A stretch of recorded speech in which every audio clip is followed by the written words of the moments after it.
Bem, então, pessoal, a gente vai estar hoje falando um pouquinho, né, sobre virtudes educacionais.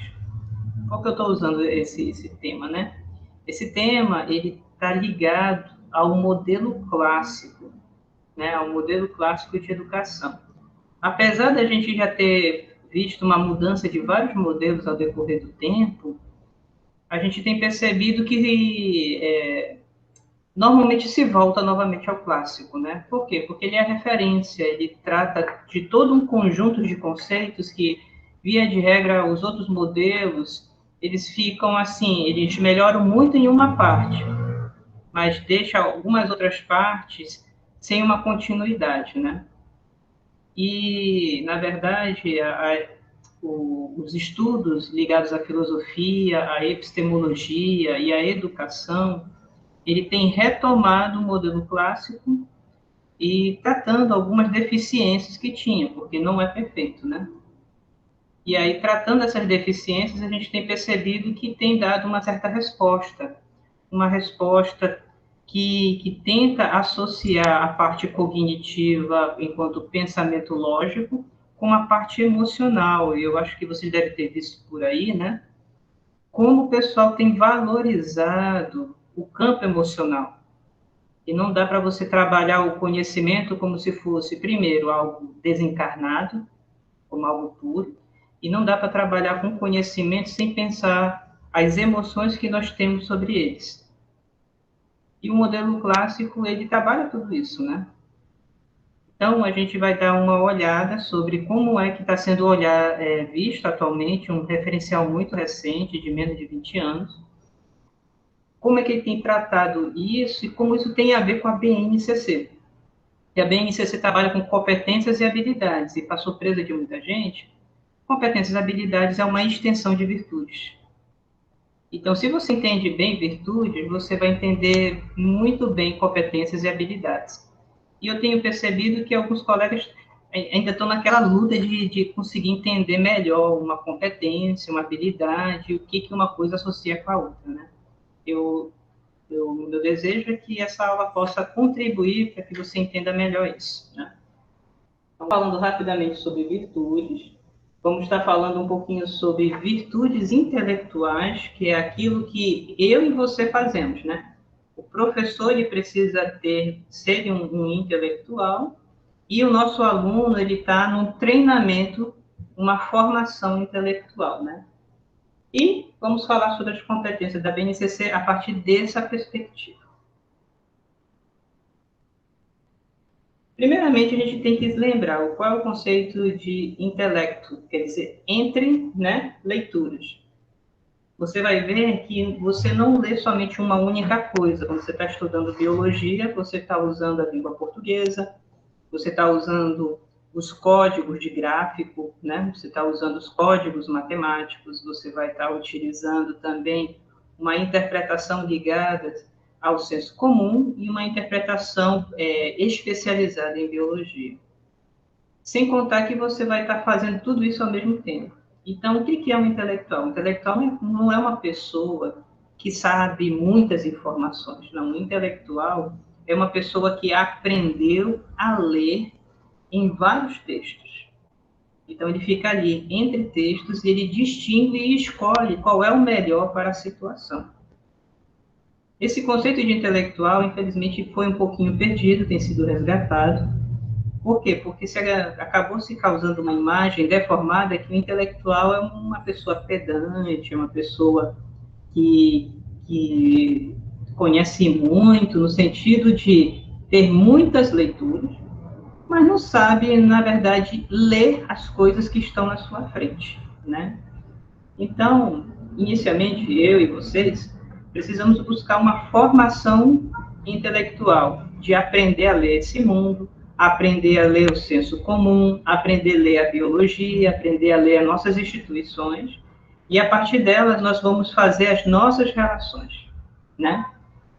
E isso vai ser importante para a nossa vida. Inicialmente, né, como nós colocamos aqui, temos um telos, que é uma finalidade, nós temos um fim, né? na LDB, que seria a Lei de Diretrizes e Bases da Educação, e na BNCC, que é a Base Nacional Curricular Comum, né? Ele diz que é para formar um cidadão participativo e para o mundo do trabalho. São duas coisas colocadas. Contudo, elas são duas coisas bem gerais. O cidadão participativo quer dizer aqueles que entendem os seus direitos e seus deveres dentro da cidade, dentro do compromisso civil. E preparado para o mercado de trabalho, que ele vai ter um grupo de competências e habilidades que o permite interagir com pessoas, que o permite trabalhar com pessoas e ser produtivo, quer dizer, criar cultura. Esse criar cultura não é você ler vários livros. Criar cultura é você desenvolver uma atividade específica. E esse desenvolvimento, ele tem a ideia do cultivar. É como se fosse na botânica, na agricultura. Você tem uma cultura. Você está dizendo que você está cultivando um grupo de células. Você está cultivando uma planta. Quer dizer que você cuida dela para que ela se desenvolva. Então, todos nós temos isso, né? Então, nós vamos aprender um conjunto de competências e habilidades que são cultivadas. Vai. Acho que eu apertei o botão errado aqui. Então, esse TELUS, ele oferece os direitos educacionais na LDB, né? E no BNCC. Ele vai falar das competências gerais, que muitos chamam também de competências transversais. Ele vai falar sobre as competências da área, por exemplo, as nossas competências diárias são das ciências da natureza, né? E por meio das habilidades. Isso daí eu acho que vocês já conseguiram pegar, já olharam lá, né? Salvo que a gente nem sempre fica olhando as competências gerais, né? Mas, pelo que eu entendi, vocês puderam ver na disciplina de didática. Então, um TELUS, que seria a finalidade, é que nós possamos, na escola, trabalhar isso, esses direitos educacionais, essas competências gerais, e que tenha também a competência da nossa área. E isso vai estar interagindo por meio daquelas habilidades. Aí, nós vamos sair do saber que para competente em. Então, se antigamente, ou antigamente, não tão antigamente, as pessoas estavam satisfeitas em uma pessoa que sabia bem biologia molecular, mas ela não sabia, por exemplo, em que isso afetava a vida dela. O que isso ajuda na sua alimentação, o que isso ajuda, por exemplo, a ler um rótulo de alimento, o que essa biologia molecular contribui para saber as questões das calorias, né? O que isso contribui? Às vezes a gente sabe muitas regras sobre a célula, mas não sabe, por exemplo, como isso atinge. Então, a ideia é, por exemplo, não focar tanto na especialização da disciplina, mas enxergar e poder tratar sobre como essa disciplina contribui para você ser competente em alguma coisa. No caso, como isso pode contribuir para a vida do aluno, para ele ser um cidadão melhor ou para o mercado de trabalho, né? Não temos um mapa motivacional que ajude nisso. Por quê? Porque subtende que quem faz isso é a comunidade. A comunidade, os pais e os professores. Quando a gente diz isso, né, parece que tudo já está resolvido, mas aí é que não, a gente percebe que não está tão resolvido assim. Então, o que acontece?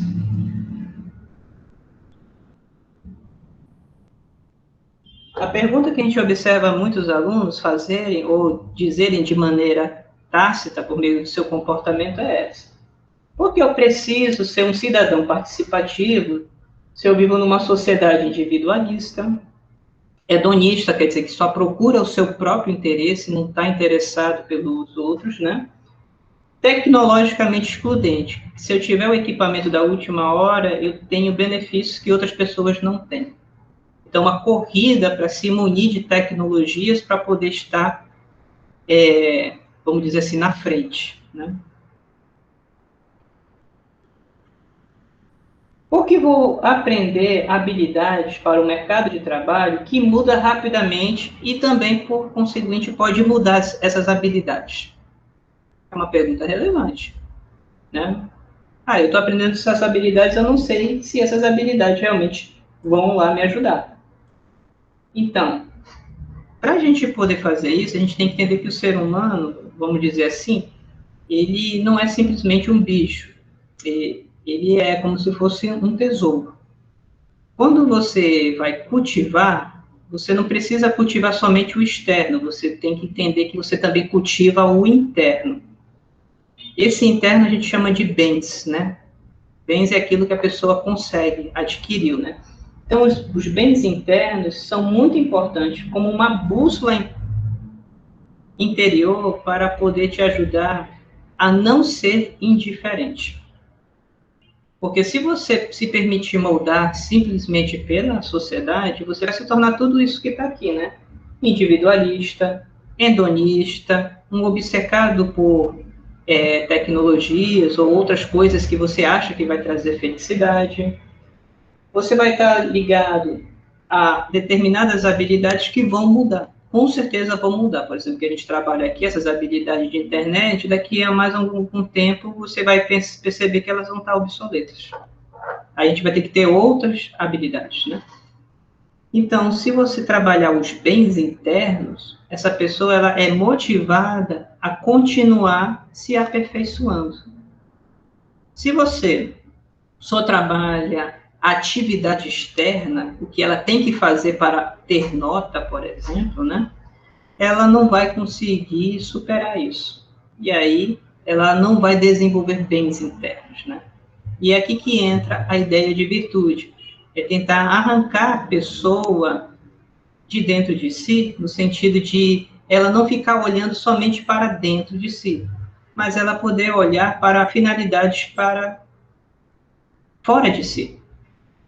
Quanto mais você olha para dentro, você pode perceber que vai faltar várias coisas. Mas se você olha para determinados alvos, determinados telos para fora, você pode continuar melhorando, você pode continuar se aperfeiçoando. E aquilo que nós trabalhamos acaba não perdendo efeito, ela serve como experiência para você continuar se autoaperfeiçoando. Então, para isso, nós devemos pensar. A biologia, o estudo do objeto biológico, ela vai ter o conhecimento proposicional, que é aquele que nós chamamos de conhecimento teórico ou conhecimento conceitual. É o mais valorizado, é o que está presente nos livros, nos papers, né? É o que estão presentes, via de regra, em várias gravações. Então, é um conhecimento sistematizado, organizado e lógico. Mas ele não é único. Na biologia, nós temos o conhecimento de contato. Você se lembra do exemplo que eu falei para vocês? Eu estou fazendo a descrição de uma planta, eu tenho que tocar a planta, tenho que macerar a folha, sentir o cheiro da folha, né? Eu tenho que tocar os gomos para ter a consistência dele. Então, esse é um conhecimento de contato. Conhecimento de contato não consegue ser proposicional. As representações dele pode se tornar, sim, proposicional, mas não vai substituir o próprio contato. E, por exemplo, muitas das vezes a gente estuda, né, muito sobre planta, mas às vezes não toca. Sabe todos os tipos de raízes, mas às vezes não toca numa raiz, não vê uma raiz daquele tipo X, né? Falta o conhecimento de contato biológico, né? E temos o saber fazer. Por exemplo, se eu estou fazendo a classificação, não adianta eu saber as famílias, não adianta eu somente saber os gêneros, eu vou ter que saber manusear uma chave de nomenclatura. Então, tenho que pegar a planta, tenho que manusear a planta e tenho que verificar a chave, ir e voltar. Às vezes eu percebo que o que eu classifiquei estava errado lá em cima, aí eu percebo aqui embaixo que não tem, aí eu retorno, tenho que fazer de novo, né? Isso é saber fazer, né? Então, a biologia, infelizmente, muitas das vezes, ela é reduzida a conhecimento proposicional. Ele é muito importante, pessoal, conhecimento proposicional, porque é o conhecimento lógico e sistematizado. Mas ele não é tudo. Por quê? Porque ele é um conhecimento totalmente abstrato. E os nossos alunos, e nós, Não conhecemos só isso, conhecemos muito mais do que isso. Nós conhecemos muita coisa de contato, por exemplo, se você vai falar com uma pessoa de idade que gosta de chá, muitas das vezes ele sabe muita coisa de contato que a gente não sabe nem explicar. Porque uma folha é daquele jeito, o cheiro da folha e tal, conhecimento de contato. Ou o conhecimento do saber fazer também, né? Quando a gente conversa, por exemplo, com os nossos amigos técnicos que sabem fazer determinada atividade, determinado procedimento, é também conhecimento biológico, né? Então, não é bom a gente se focar somente no conhecimento conceitual ou proposicional. Se a gente entender isso, a gente sabe biologia. Não, a gente sabe uma parte da biologia. Essa parte da biologia não substitui o conhecimento de contato, também não substitui o conhecimento do saber fazer. Contudo, o conhecimento proposicional precisa do conhecimento de contato, precisa do conhecimento de saber fazer para construir a própria biologia proposicional ou a biologia conceitual, né? Essa biologia conceitual, a gente vai dizer que, em grande parte, é o conhecimento explícito. E essa outra aqui, grande parte, ela é feita de conhecimento tácito, né? E aí, o que vai acontecer, pessoal? Quando a gente vai trabalhar isso, vai para a escola, a gente vai perceber que nós vamos estar trabalhando com determinadas comunidades que não são biólogos. Nessas comunidades que não são biólogos, eles vão ter um tipo de sociedade que nós vamos conhecer essa sociedade pelas suas narrativas, pelas suas histórias, as coisas pelas quais eles contam para dar sentido à sua vida e à vida da comunidade. São as narrativas. Se você está dentro de uma comunidade da periferia, você vai ver muitas narrativas ligadas a tráfico de drogas, você vai ver narrativas ligadas ao sentimento religioso, você vai ver narrativas ligadas à questão da valorização da família, do companheirismo. Se você vai para bairros de elite, você normalmente vai ouvir narrativas muito ligadas a consumo, você vai ver narrativas ligadas a um certo individualismo, a uma ideia de sucesso, uma ideia de vencer na vida por mérito próprio, né? Você vai ouvir essas narrativas e você vai perceber que a cabeça das pessoas, elas pensam a partir dessas narrativas. Se elas são verdadeiras ou falsas, é outra coisa. Mas elas têm essas narrativas, né? Então, isso daí, ele vai pensar um tipo de sociedade. O tipo de sociedade que a gente vê na periferia, as narrativas que nós encontramos lá, normalmente não são as narrativas que nós vamos encontrar em locais de elite, né? E quando eu coloco isso, eu não estou dizendo que a periferia é errada ou que bairros de ponto de elite são errados. Não, estou dizendo que são pensamentos de sociedade diferentes que se autorreproduzem, né? Isso vai fazer um tipo de homem, e esse tipo de homem, ele vai trabalhar com uma determinada prática. E aqui eu chamo a atenção de prática social, que não é simplesmente a ideia de aula prática. A prática social é o conjunto de fazeres que determinado grupo faz. E eu coloquei aqui, né? É um conjunto de práticas, ações, ritos sociais, né? De um grupo social que envolve por bens internos. Eles fazem aquilo para poder se enriquecer. Esse enriquecimento não é necessariamente monetário, de dinheiro. É um enriquecimento pessoal, né? Ligado a uma ideia de excelência. E aqui eu vou dar um exemplo da área do esporte, do xadrez, né? Por exemplo, os grupos de enxadristas, eles estudam o jogo de xadrez, eles fazem os movimentos das peças, eles treinam um com os outros. O jogo de xadrez tem regras que é diferente do jogo de damas, por exemplo. Você vai ter lá o rei, a dama, o peão, o cavalo, a torre, o bispo. Cada um deles tem um movimento diferente. O objetivo daquele jogo não é simplesmente comer peças, mas é conquistar o rei do adversário e vai ter que fazer várias estratégias.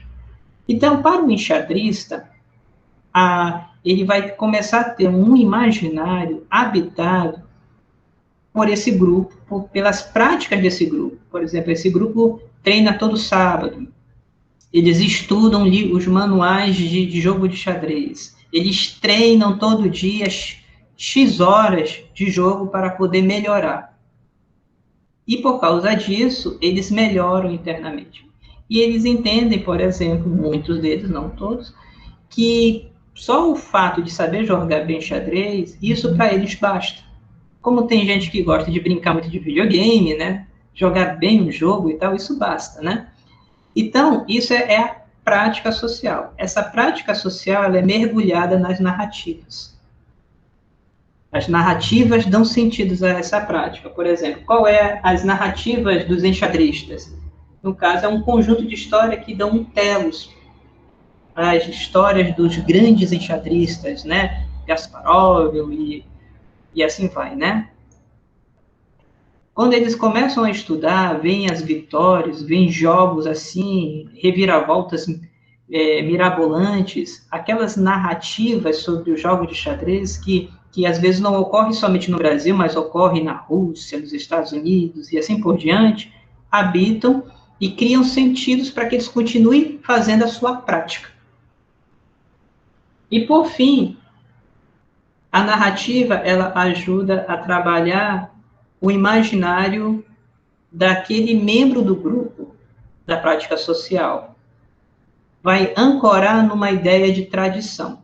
O que seria tradição? São as narrativas que servem de argumento para o grupo, que dá um ethos, uma identidade.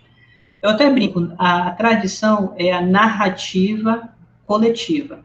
Ele é uma narrativa que mostra que um grupo é diferente de outro. Por isso que eu coloquei, ele é o ethos, é uma identidade daquele grupo, né? Então é uma tradição. Por exemplo, vitória de jogos em xadrez de maneira honesta, com oponentes em jogos justos. Isso é uma tradição nos campeonatos e nos jogos de xadrez. Não adianta simplesmente vencer por ter uma medalha. Tem que vencer bem, tem que ter mérito, tem que ter estratégias pelas quais você consiga derrotar oponentes à altura. Então, isso faz parte da tradição dos enxadristas. Então, você tem a tradição que é uma narrativa do grupo, valores que permeiam o grupo. Você vai ter as narrativas, que são várias histórias que constroem o imaginário desses grupos. E você vai ter as práticas sociais, que são várias práticas alimentadas por essas narrativas. Professor, o que isso tem a ver com biologia? Tem tudo. Nós somos assim, por exemplo, nós ouvimos as várias narrativas do Mendel, do Darwin, né? Isso nos dá uma identidade de biólogos que nós entendemos que determinadas superações que eles passaram nos fizeram pensar de maneira biológica, né? Nós vamos ter, por exemplo, várias práticas sociais ligadas à biologia aqui na universidade, nos laboratórios, se faz de determinada maneira, alimentadas pelas narrativas do próprio laboratório, que está mostrando determinados valores como são importantes e que justificam aquilo. Tem que ser feito eletroforese no horário tal, com a técnica tal, usando o procedimento tal, com o material tal. E você vai ter que fazer de determinada forma. Se você está observando, a estrutura, como eu falo, é uma narrativa. Só que é uma narrativa no campo científico. E essa estrutura você já vai ver presentes em outros grupos menos especializados, no caso. Então, o que eu quero dizer aqui para vocês? O que nós temos na biologia, na escola tem também. Na comunidade escolar tem. Aonde você for, vai ter também. Né? Então, ele vai ter uma prática social, que é um conjunto de ações, de ritos, mergulhados em sentido por uma ideia de criar bens internos, pensando uma excelência. Essas excelências são alimentadas pelas narrativas. As narrativas que aquele grupo mostra como importantes. E essas narrativas, elas estão acopladas à ideia de tradição que dão uma identidade ao grupo. Né? Vamos lá.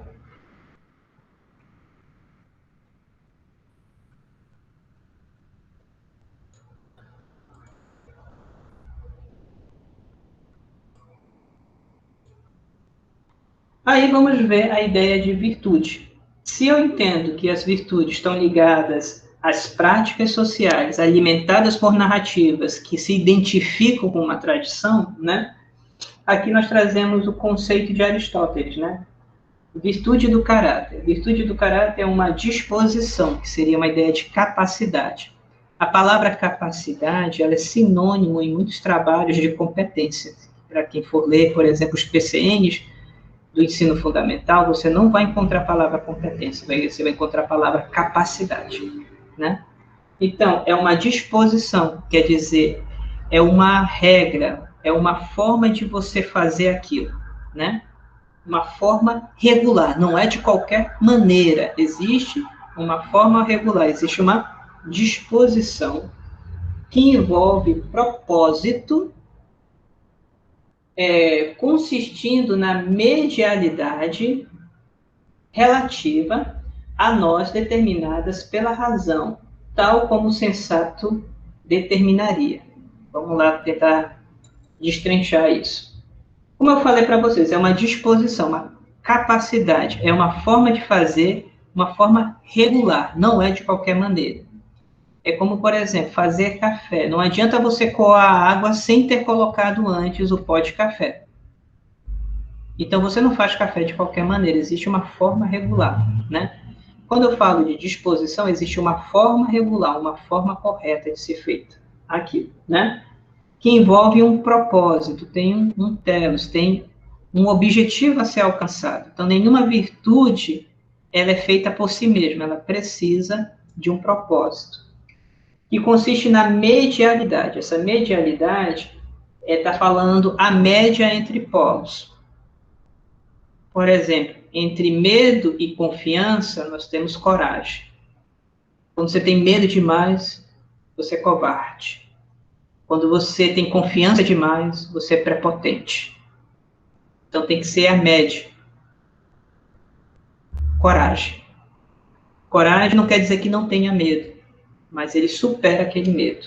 E também não quer dizer que ele é arrogante. Ele sabe das dificuldades que vai encontrar. Então a virtude, ele sempre pensa a média entre polos, por isso que é a medialidade relativa. O que seria a média? Você não vai querer ser extremista em algum desses pontos. Relativa a nós, determinadas pela razão, quer dizer, uma forma de pensar, né? Sensata, que seria a ideia de prudente. O prudente é quando você tenta distinguir o que é bom e o que é vil, o que é honrado e o que é desonrado, dentro de um determinado contexto. Então, para Aristóteles, seria uma disposição, uma forma correta de fazer, ou uma capacidade, que tem um determinado propósito, e esse propósito, ele é honroso, ele é bom, né? Ou então, a palavra que nós usamos, ele constrói um bem, só que não é um mero bem externo, é um bem interno que eu produzo. Vamos pensar no arqueiro. Botei aí a foto aí não sei qual é o nome dele, eu sei que ele é daquele filme Senhor dos Anéis, né? Qual é a virtude do arqueiro? Você vai ver que é acertar o alvo. Então ele precisa ter uma acurácia.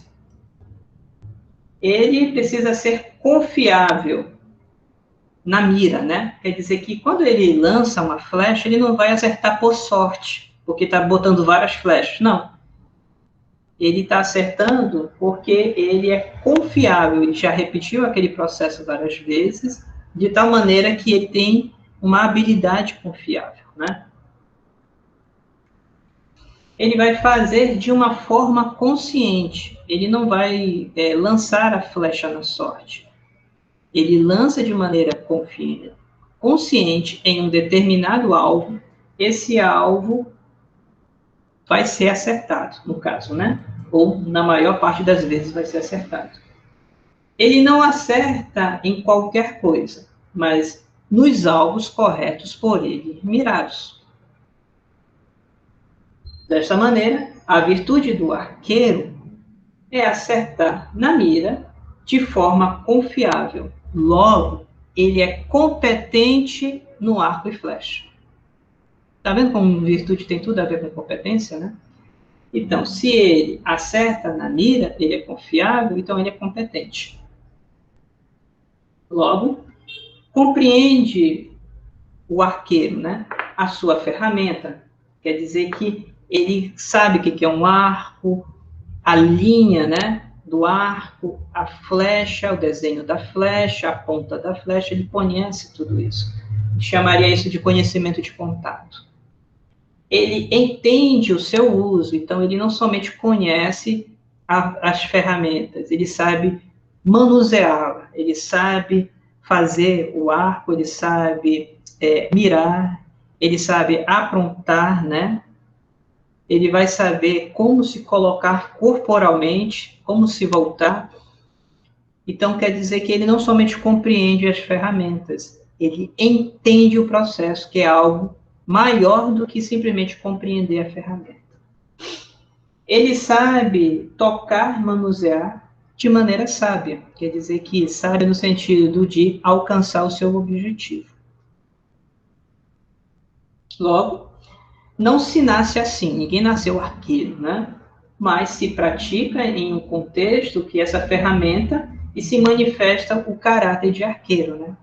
Ele, ao ter condições de manusear arco e flecha, ele pôde desenvolver, no caso, essa virtude. Então, aqui eu vou dar uma paradinha, vamos rapidamente tirar umas dúvidas. Pessoal, deu para entender que em um determinado tipo de grupo, nós temos as práticas sociais, que são o que eles fazem, que são mergulhadas no sentido de narrativas que eles constroem, que estão presentes ali, que dão significado para as coisas, e que isso dá uma identidade, e essa identidade está relacionada à tradição deles, né? E que tudo isso é mergulhado, alimentado, as práticas sociais por meio das virtudes. As virtudes seriam você fazer algo de maneira regular para a construção desse bem, para a construção dessa excelência. E essa excelência, muitas das vezes, é alimentada pelas narrativas. Então, me digam aí, está dando para entender? Gostariam de fazer uma pergunta, um apontamento, alguma coisa? Vamos abrir aí uns minutinhos rápidos. Se quiser escrever, pode. Então, Aristóteles, ele sugere as virtudes cardeais. Cardeais vem de cardeal, e esse cardeal não é o religioso, tá? O cardeal, ele é sinônimo de dobradiça. Então, ele dobra e cria oportunidades e aberturas. Então, quando ele fala dobradiça, dá um sentido de portas que se abrem, né? Então, as virtudes cardeais são aquelas virtudes que abrem as portas para outras virtudes, né? Então, quais seriam essas virtudes cardeais? Ele chama primeiro de temperança, o Aristóteles, por quê? Porque é aquilo que eu faço repetidamente, várias vezes, de uma maneira regular, mesmo às vezes não querendo, mesmo tendo preguiça, mas eu continuo fazendo, né? Que está entre a dor e o prazer. Então, eu sou temperante. Por que eu sou temperante? Porque eu faço coisas que evitam o masoquismo, que seria a dor, e também eu evito a perversão, que é só pensar no prazer. Então, tem que ter a dose certa de dor e de prazer, então sou temperante, né? Isso é somente no contato físico? Não, isso é em qualquer coisa que gera dor e gera prazer. Lembre-se que dor e prazer não é somente físico, tem emocional, social, né, de grupo e assim por diante. A coragem, ele está justamente entre o medo e a confiança. No caso, se eu estou para o extremo do medo, eu sou covarde.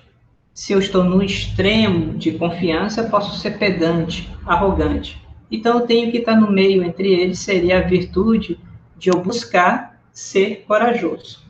A justiça, ele está entre corresponder e dar o que é devido, e o outro extremo de ignorar e reter o que eu deveria dar, né? Então, a justiça, ele está naquela perseguição de querer dar o que é devido às pessoas e evitar de ignorar e reter o que deveria ser dado, né? Então, o contrário disso seria uma desleixo, seria, por exemplo, negligenciar as minhas obrigações, seria uma injustiça, né? A prudência, também chamada de sabedoria, nesse caso, é ligado entre o discernimento entre o que é o bem e o vil. Lembrando que o bem está ligado àquilo que é excelente, aquilo que faz de maneira boa, excelente. Ou então, o melhor que aquilo pode ser. Então, de maneira excelente, então é o bem. Então, isso é sabedoria, eu procuro fazer isso. E distinguir do vil, que é fazer de qualquer maneira. É fazer de maneira, muitas das vezes, consciente que ela está sendo feita de maneira negligenciada, de maneira errada, e assim por diante. Então, todas as outras virtudes, vamos dizer, para Aristóteles, eles têm em alguma medida ligação com essas 4 virtudes cardeais. Alguém consegue ser isso? Não. Nós praticamos todos os dias para ser isso, né? Nas minhas atividades na universidade, casa, né? Nas tarefinhas de instrumentação, eu procuro ser temperante, fazer de uma forma que não cause muita dor, né? E também coisas que não venham simplesmente ser deliberadas somente por prazer. Eu faço com coragem, né? Às vezes eu leio o texto e fico com medo, mas eu venço o medo e leio o texto, né? E também não sou muito confiante, dizendo assim, eu sei tudo disso. Não. Mas aí a coragem está entre o medo e a confiança. Eu procuro ser justo, né? Eu procuro dar aquilo que é realmente devido. E às vezes eu retenho algumas coisas que não é para esse momento, mas para frente, né? E eu procuro ser prudente ou sábio, né? Que é fazer a coisa de maneira excelente. Não fazer de qualquer maneira, né? E aí o contrário disso, da temperança, seria o descomedido ou pervertido. Ele não consegue se controlar, então ele é descomedido, faz as coisas de qualquer forma, né? Causando dor para os outros, ou perversão, né? Que é, no caso, por causa do prazer que ela quer, ela passa por cima de outras pessoas. Ou é covarde, né? No caso, faz as coisas por medo, né? E fraco, não quer enfrentar determinadas coisas. Injusto, negligente também, né? No caso do antônimo da prudência, seria o desleixado, negligente. Só que tem um porém, pessoal. Essas virtudes você pode, de repente, usar até hoje. Eu acho ela algo bacana para a gente pensar nas nossas atividades até hoje. Só que, assim, cada tempo vai ter as suas virtudes, cada área vai ter suas virtudes. Não existe uma virtude que vai funcionar para todo mundo, né? Vai ter áreas que vão exigir determinadas virtudes mais do que outras, né? Então, aqui a gente colocou, toda virtude procura formar um bem. E esse bem vai trazer o florescimento, ou a felicidade, né? Então, dentro da ideia de virtude, você vai precisar ter a sua capacidade natural. Um exemplo de uma capacidade natural que nós estamos usando agora é a visão. Você vai ter habilidades. Habilidades é um saber fazer. Ele necessariamente não precisa ser virtuoso ou tal. Você faz, você tem habilidade de fazer, né? Essa habilidade, por exemplo, é a observação. Para você observar, você tem que ter a capacidade natural. Capacidade natural, visão. Você tem a habilidade de observar. E a virtude nisso, professor? A virtude seria a disposição de observar para o bem, observar de maneira excelente. E aí seria o quê? Uma observação, você observa a intenção das pessoas. Então, você está fazendo uma observação excelente, da melhor forma possível. Então, da capacidade natural para a virtude, nós temos um gradiente. Às vezes, a gente só está pensando na habilidade. Muitas das vezes, no ensino, nós não estamos pensando só na habilidade, nós estamos pensando na virtude. O que nós vamos chamar lá na frente de competências, né? E qual é o bem que eu alcanço com isso, né? Vai ser os bens internos que são cultivados pela prática da virtude. Quanto mais eu pratico a observação excelente, né? Eu vou desenvolver, vou cultivando um bem interno, né? Uma prática social. Então, o bem, ele está ligado, por exemplo, ao entendimento, está ligado ao diálogo, está ligado à produção de algo, está ligado também à inovação. Quem é que inova? Quem é que produz? São bens. Só é possível produzir, inovar, né? Ter diálogo, ter entendimento, se eu faço algo de maneira buscando a excelência. E aí eu floresço. No caso, a felicidade, né? É uma prática social. Naquela área da boa visão, da visão excelente, você é honrado, você é admirado, tem respeito das outras pessoas, você pode ter uma autoridade que diz como se observa, né?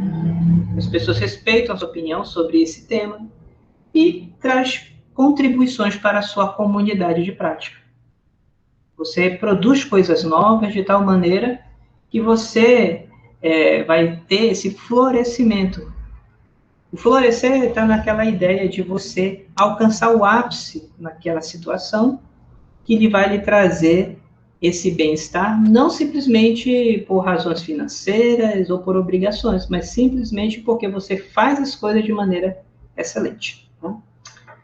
E o que está ligado isso à nossa matéria seria a virtude intelectual, que seria de saber ler, né?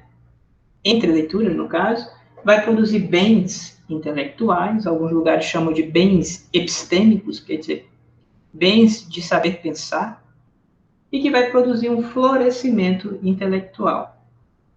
Aqui nós colocamos, no caso, quais são alguns, que a gente vai ver daqui a pouco, algumas virtudes intelectuais. A curiosidade, a humildade intelectual, a autonomia intelectual, uma atenção focalizada, ser diligente intelectualmente, ter cuidado e rigor nas coisas que você está trabalhando, conhecendo, ser exaustivo, querer ir a fundo nas coisas, né? Ter uma mente aberta, permitir-se ser desafiado. Eu não quero não, eu tenho preguiça. Não, tem que abrir a mente, né? Coragem intelectual, tenacidade, quer dizer, energia para poder ir até o final, porque tem muita gente que começa e nunca termina. E integridade, fazer aquilo de todo o coração, com toda a intenção que é necessária. Quais são os bens intelectuais que eu vou construindo com as virtudes, né? Seria, por exemplo, a compreensão daquela área, o entendimento, se lembra que tem diferença entre compreensão e entendimento, como nós colocamos aqui, né? Você vai ter a ideia do contato direto, você vai ter uma sabedoria, distinguir o que é excelente, o que é bom, e o que é vil, o que é sem valor. Por exemplo, para quem vai estudar evolução, sabe que não dá para ler qualquer material. Você tem que ler bons materiais. Dá mais trabalho? Dá. Mas você domina bem. Quem aí já foi bolsista de PIBIC sabe que não dá para ler qualquer coisa. Você não tem tempo para ler qualquer coisa. Você vai ler os melhores materiais, materiais de excelência que vão te dar uma boa compreensão. Então, essas virtudes de ler, por exemplo, né? Você está assumindo ali uma virtude de curiosidade, de querer conhecer, de humildade por reconhecer que não sabe e vai procurar conhecer, né? Autonomia, você procura pensar a partir dali, né? Você vai produzir esses bens. Esses bens não são fora de você, esses bens são dentro de você, né? E vai ter a sua felicidade, né? O florescimento, no caso, intelectual, que seria o respeito intelectual naquela área. Você pode ser uma autoridade relativa, tem autoridades locais, regionais, nacionais, internacionais, né? Vai ter um diálogo de enriquecimento. Você vai saber conversar não para vencer a conversa, você vai conversar para se enriquecer e enriquecer a outros. Tipo como uma ideia de generosidade intelectual. Você dá sem a pretensão de necessariamente receber algo em troca, mas você contribui, né? Você enriquece a outros, como também é enriquecido. Tá bom. Até aqui, segundo momento, falar em trincas, né? São 9 virtudes intelectuais na proposta de Demétrio Mushi. Eu vou botar lá o texto deles, aí vocês podem ler. É curtinho, acho que umas 6 páginas, né? O professor da Federal de Ouro Preto. Vai colocar aqui, primeiro, as virtudes intelectuais iniciais, né? Vou botar aqui o Albert Einstein. Poderia ter botado o Darwin também, né? São pessoas altamente curiosas, como colocou ali, o André chamou a atenção, né? É uma virtude inicial. Muita gente diz, não, tem menino curioso tem que calar a boca. Não, pelo contrário, a curiosidade é um motor. Algumas pesquisas em neurociências mostram que aquilo que é apreendido por curiosidade, ele retém no cérebro por mais tempo. Então, a curiosidade, vamos dizer assim, é uma porta para a gente aprender e manter e criar ou cultivar um espírito curioso é importantíssimo, né? A ideia da curiosidade não é que você vai tê-la naturalmente. A curiosidade, normalmente ela é praticada, você fazendo. Como é que isso é? Como pode ser? Será que é assim? Eu quero entender mais. Muitas pessoas, às vezes, naturalmente não as têm, mas ela pode ser cultivada, né? Então, o Einstein colocou isso desde o ensino médio deles, que seria o nosso ensino médio, lá é outro nome, ele tinha curiosidade sobre a luz. Essa curiosidade da luz fez ele mergulhar em vários estudos que ele mais maduramente constituiu a teoria da relatividade restrita.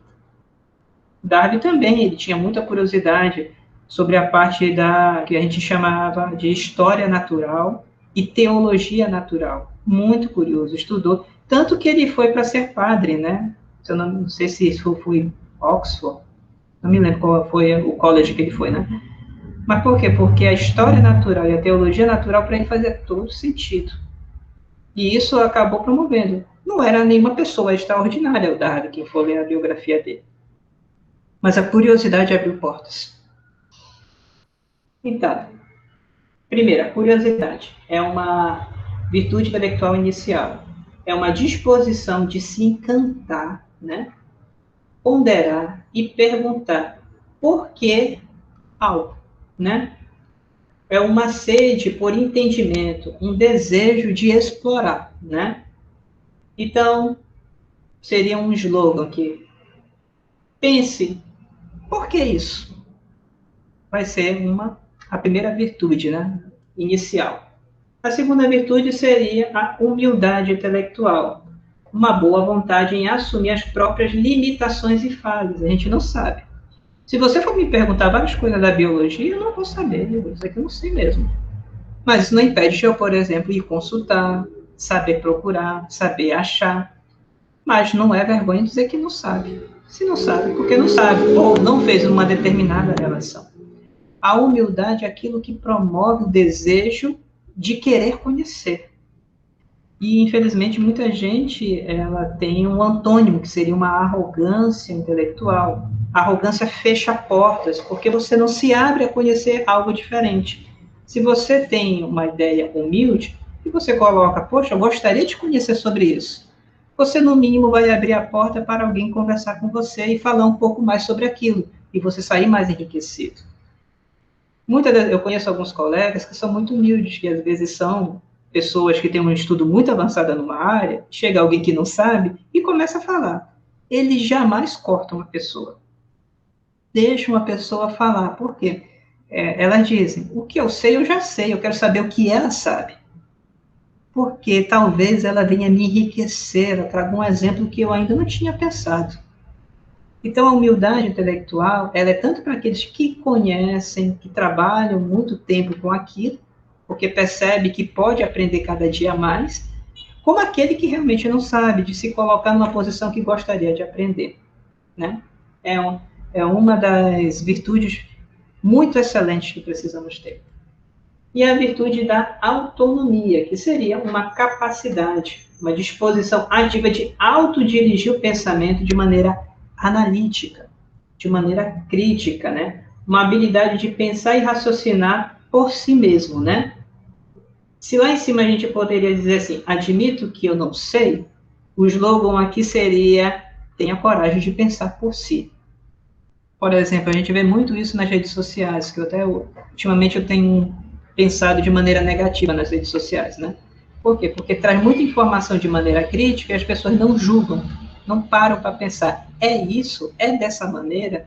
É assim mesmo? Pegue aqueles elementos, critique, analise, veja se aquilo dali é plausível de acontecer daquela maneira. Não, apareceu no Facebook é verdade, não apareceu no WhatsApp é verdade. Não é assim, pessoal. Quem tem aí a virtude intelectual vai saber ter uma autonomia de pensar. Agora, quando eu falo autonomia, não confunda com anarquia. Você só tem autonomia de pensar quando você já tem um grupo estruturado, uma área, um campo estruturado, porque você vai ter espaço para crescer. Quando você é anárquico, quer ignorar tudo, quer criar tudo do zero, você não tem para onde crescer. Por quê? O limite que você cresce é aquilo que existe. Então, o pensamento anárquico, via de regra, é um pensamento muito restrito, que pensa em poucas coisas, porque ele vai criando enquanto pensa. O pensamento autônomo não, ele aceita a autoridade que tem em uma área e expande para as várias áreas que já estão criadas, aceitando aquelas autoridades, mas pensando por si mesmo. Isso que é legal, né? Muita gente entende que falar mal, criticar, é ser crítico. Não. Pensamento autônomo quer dizer você analisar por si. E aí ver os limites, as fragilidades e as forças que tem naquele tipo de argumento, por exemplo. Então, pessoal, essas são as 3 virtudes iniciais que nós somos estimulados a ter. Em tudo que nós vamos estudar, curiosidade, o que é isso? Como funciona? Quero entender mais. Humildade, preciso conhecer isso. Eu não posso dar opinião, eu não posso me precipitar. Eu preciso, muitas das vezes, primeiramente conhecer, né? Antes de querer dar minha opinião. E autonomia. Pense por si, como é que isso funciona? Analise, veja o contexto, né? Nós temos as virtudes de execução da intelectualidade. Primeiramente, precisamos ajustar o foco. Isso quer dizer, precisamos aprender a ter atenção. Pessoal, com o tempo de mídias sociais, a nossa atenção ela é desfocalizada e dispersa. As pessoas estão vendo várias coisas ao mesmo tempo. Eu acredito que se alguém tiver no computador, deve ter a aba me ouvindo aqui a aula, e pode ter uma aba no Facebook, no YouTube, no e-mail, no Google Classroom, sei lá. A pessoa está fazendo várias coisas ao mesmo tempo. O que vai acontecer? A atenção está dispersa. E fisiologicamente a atenção dispersa causa pouca retenção, né? Então, aqui tem uma virtude intelectual de execução, que estaria ligada inicialmente à curiosidade, à humildade e à autonomia, ela precisa ter foco, que seria uma prontidão de estar pessoalmente presente no processo de aprendizado. Manter as distrações longe e se esforçar para ser atento e engajado naquilo dali. Como a gente diz, ser integral, né? Olhe e escute. Pessoal, o que a gente tem hoje no ensino médio, no ensino fundamental, crianças e jovens que estão com uma dificuldade enorme de manter a atenção. Tem uns que levam celular que não consegue, por exemplo, passar muito tempo sem um aparelho. Tem gente que tem até sintoma de abstinência, né, para ver o nível que chega. Mas se não tivesse celular, e ficaria mesmo assim com uma visão dispersa. E para você desenvolver-se intelectualmente, você precisa ter treinamento de foco e de atenção. Eu acho que eu já falei para vocês uma vez que quem começa a ler coisas pesadas não consegue ler muito tempo. Tem gente que tem uma atenção focada de estudo de 10 minutos.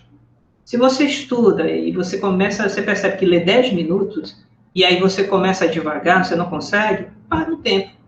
Dá uns 5 minutinhos, 2 minutinhos, um cafezinho, aí volta. Mais 10 minutos. Aí vai fazendo isso.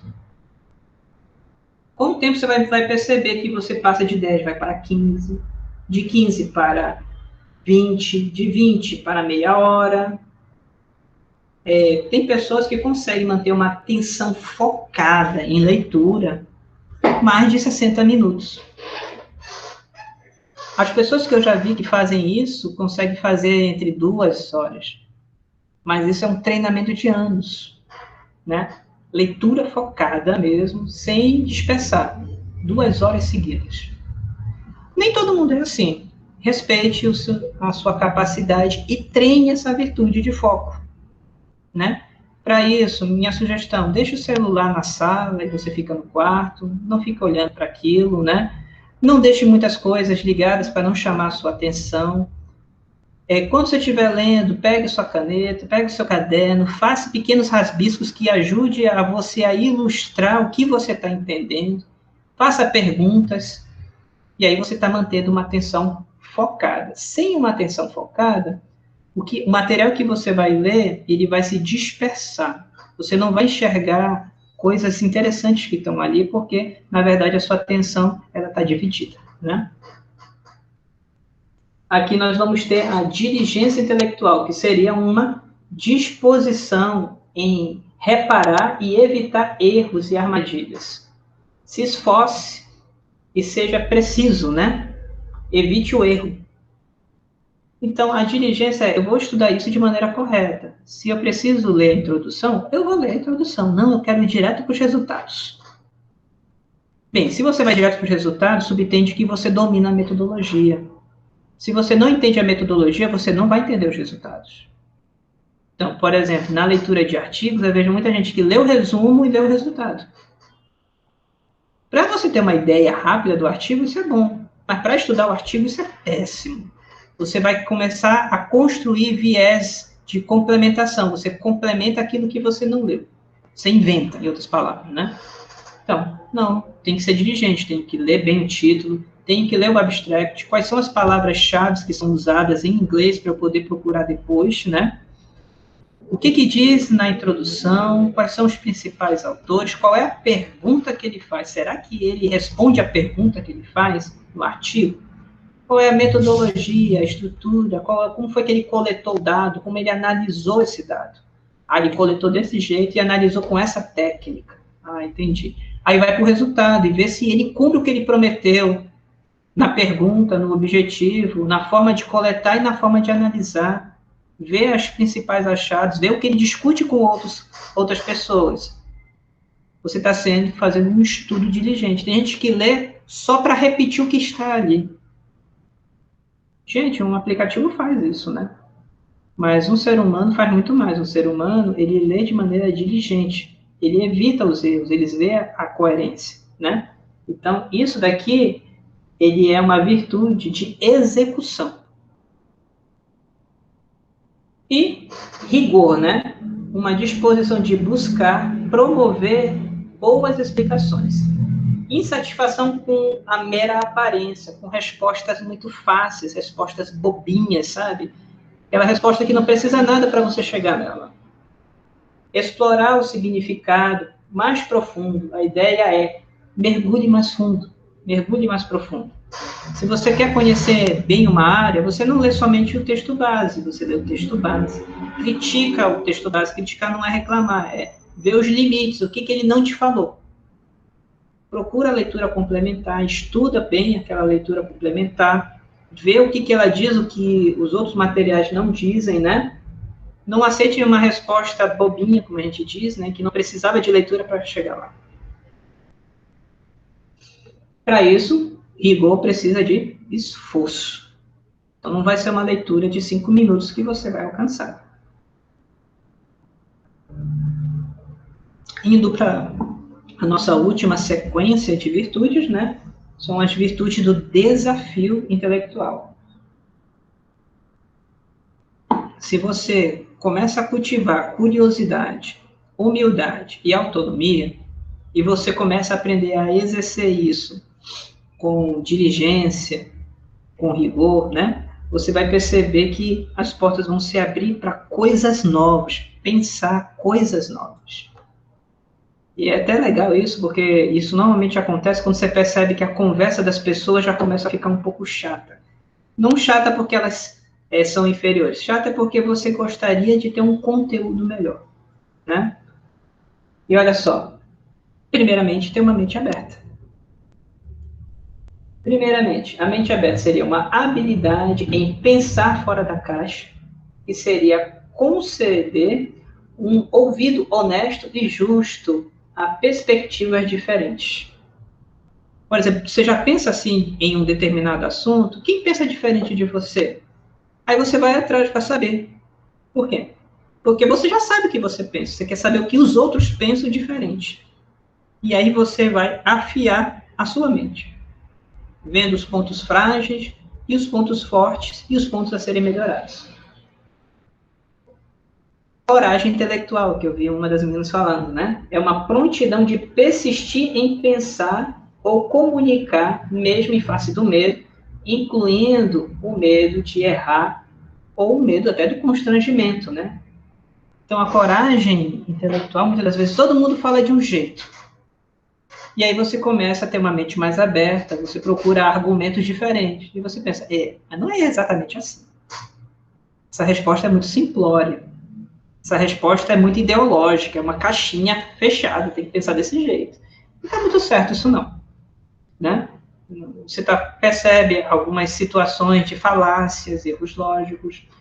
E aí você começa a ter coragem. Não, vou pensar, vou estudar, estou vendo isso de uma outra perspectiva, né? E aí, quando você faz isso, normalmente o grupo mais interno te critica, porque ele já, por que você está estudando isso? Isso já está bom, isso não precisa você fazer isso, né? Mas você persiste, você faz, né? E muitas das vezes as pessoas criticam muito uma coisa, não porque ela é criticável, critica porque não conhece. Se você começa a se especializar numa área, você vai ver muito isso. Muita gente critica o que você estuda, não porque ela conhece. Critica porque justamente ela não conhece. Ela quer evitar que outras pessoas estudem aquilo. E aí a ideia da coragem é uma virtude também, né?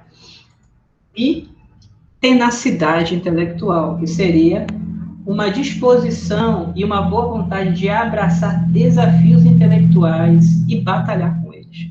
Vocês vão ver que na área de ensino de biologia tem muita coisa que ainda não foi produzida, pessoal. Muita coisa não foi produzida. Tem muita coisa que o pessoal repete o que os outros já fizeram.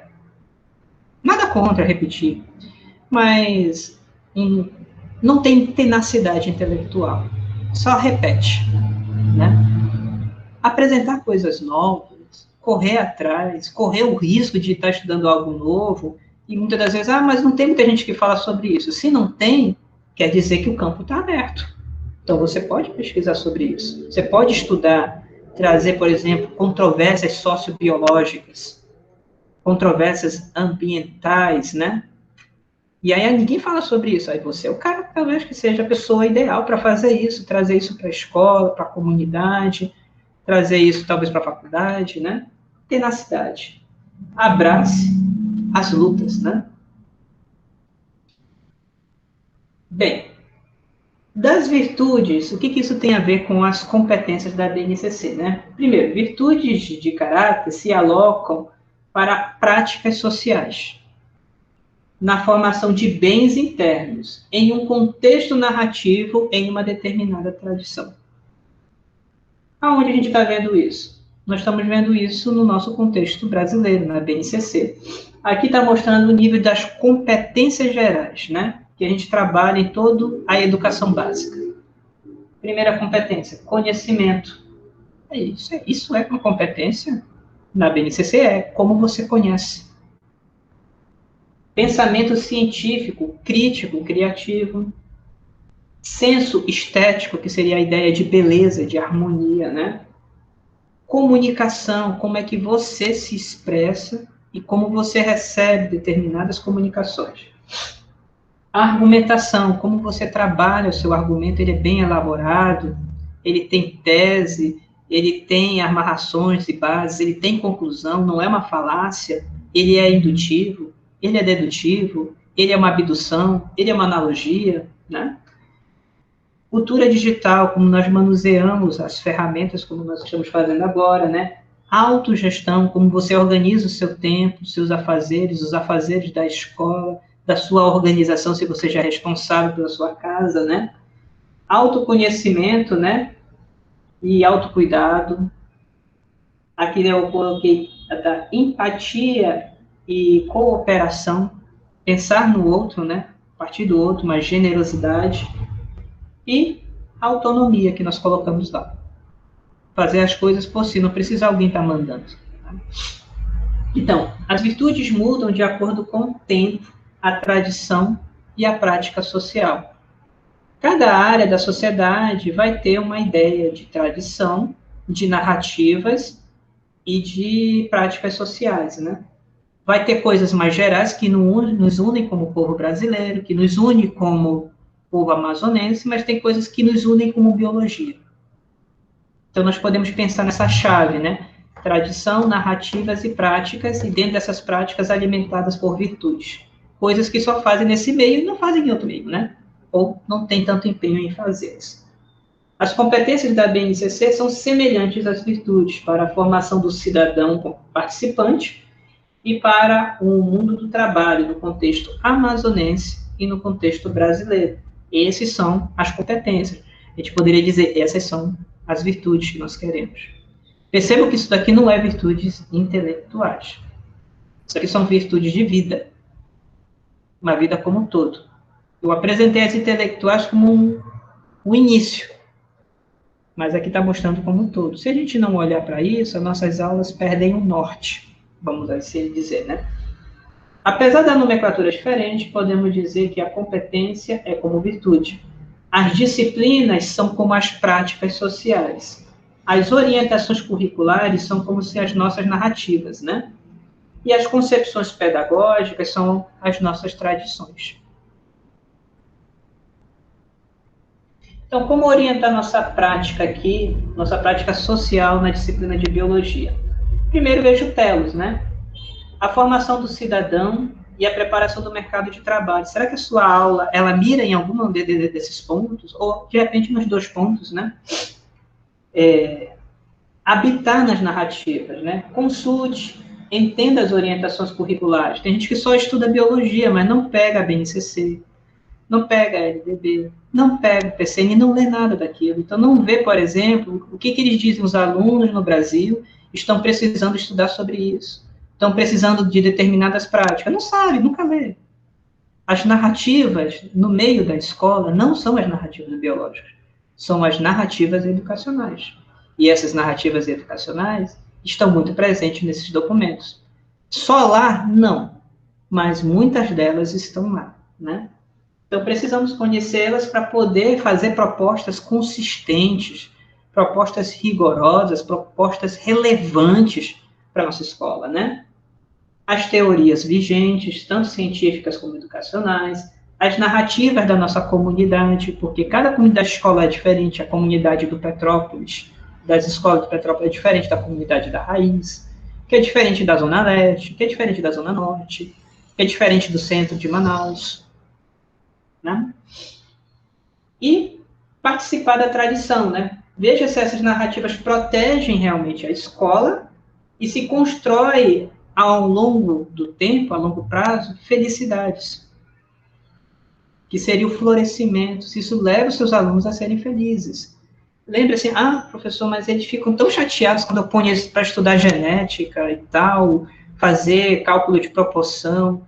Eu não estou falando de sentimento imediato, mas se cultivando competências, essas virtudes a longo prazo, se isso está os tornando cada vez mais competentes em pensar, competentes em articular, em dialogar, em ser seres humanos cada vez melhores, sendo generosos, sendo pessoas que tenham preocupação não somente por si, pelo outro, pela sociedade e pela sua comunidade, né? Então, essas são as tradições que vão nos alimentar, né? Então, pratique as virtudes, competências, né? E seria, não é possível ensinar virtudes sem ser virtuoso. E, pessoal, isso pega em mim e eu acho que pega em vocês. Por quê? Porque eu confesso que muitas virtudes eu estou precisando melhorar. Acabei focando muito em umas áreas e negligenciei outras, né? Mas estou começando a procurar a equilibrar as coisas. É importante isso, né? Os últimos eventos recentes que eu tive, né, eu comecei a refletir que dá para pensar ser professor melhor. Dá para pensar a biologia de maneira melhor. Dá sim. Mas tem tanto problema e tal, mas dá. Por quê? Porque não depende do externo, depende do interno também. Eu quero fazer isso de maneira excelente.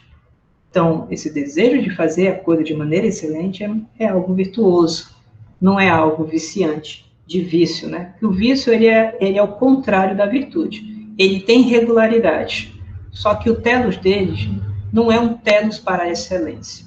Muitas das vezes o telos deles é um telos para a mediocridade, fazer a coisa de maneira ruim, né? Você precisa praticar e levar os alunos a praticarem a biologia, no caso, né? Então, quer dizer que a gente vai além do livro didáticos. Nas aulas, sempre a gente vai além dos livros didáticos.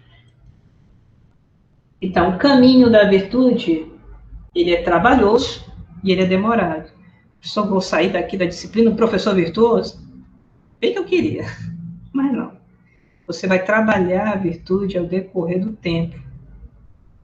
Então, a virtude, como eu falei para vocês, se um atleta, para ganhar uma maratona, ganhar uma Olimpíada, ele treina muito tempo da sua vida, para você ser um professor virtuoso, você também vai demorar. Muitas coisas você já vai começar bem, você já vai ter algumas excelências, mas outras áreas não, outras áreas vai precisar de muita prática. Você vai dizer assim, meu Deus, eu acho que eu não nasci para isso não, né? E aí você vai persistindo e cada vez mais melhorando. Eu acho muito engraçado que entra turma, sai turma, muitos alunos meus falavam assim, professor, não nasci para ser professor de biologia, eu quero ser pesquisador. Eu falo, uma coisa não impede a outra, você pode ser pesquisador em ensino de biologia, está precisando muito. Mas você pode ser pesquisador biológico, mas eu vou dizer uma coisa, não vai mudar o fato que você vai ser professor. E lá na frente eu encontro esses meus antigos alunos, agora com meus colegas, excelentes profissionais, fazendo cada aula maravilhosa, incentivando, maravilhando seus alunos, fazendo eles terem um brilho nos olhos. Eu fico muito feliz nisso, né? E isso foi o quê? Eles procurando, eles correndo atrás, né? Eles tendo a tenacidade, né? Curiosidade, humildade, autonomia, rigor e o bem interno estimulando esse brilho, né? Então, botei essas perguntinhas para a gente finalizar, né? Quais são as virtudes e competências do ensino fundamental? Você sabe? Vamos procurar saber, né? Tem que ler a BNCC. Quais são as virtudes, as competências do ensino médio? Eu acho que essas você já sabe. Quais são os objetos de aprendizagem que melhor se adequam às competências e depois às habilidades? Por quê? Porque você não pensa o objeto sozinho. O objeto só tem sentido dentro da virtude ou da competência. E ele vai se mostrar por meio da prática daquela habilidade, né? Que produtos didáticos, pela prática, conformam um caráter virtuoso? Que você perceba que ao decorrer do teu curso, você vai trazendo aquilo para poder produzir algo interno ao seu aluno. Não somente explicações biológicas, né? Você está se afiando para afiar os seus alunos? A gente não pode querer estagnar, né? E você tem se preparado virtuosamente para buscar sequências didáticas, para fazer praxeologias biológicas, né? Tarefa, técnica, conceito e teoria de maneira bem harmonizada? Então é isso, pessoal.